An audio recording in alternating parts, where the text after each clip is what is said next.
Honda Accord ve kayışını takmayı göstereceğim şimdi size. Direksiyon pompasının rezervuarını buradan çekip bu şekilde çıkartıyorsunuz. Şu araya koyun.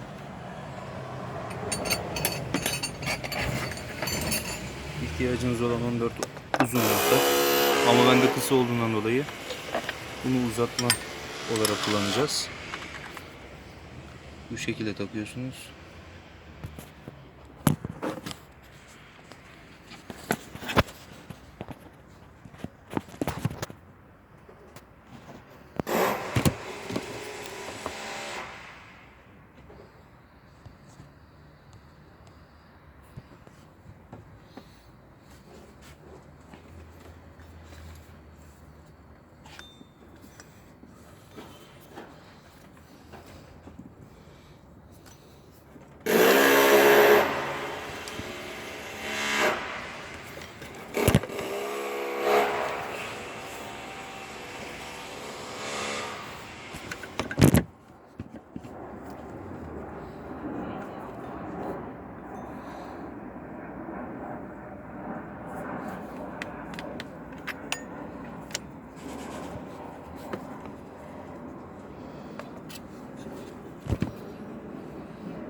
Bu işlemi yaparken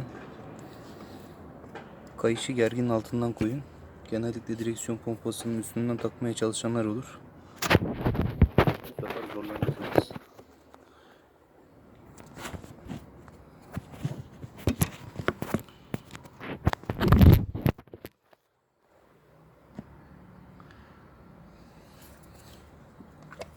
Uzatma nerede? Şu şekilde başka bir kombin anahtar alıp şu işlemi yapın.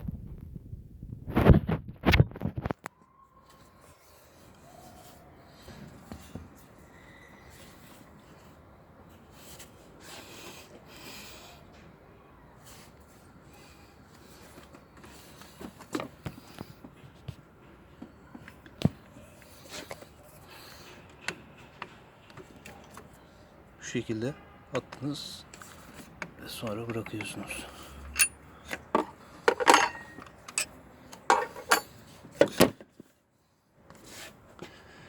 Kasnaklar tam girdi mi kesinlikle bakın.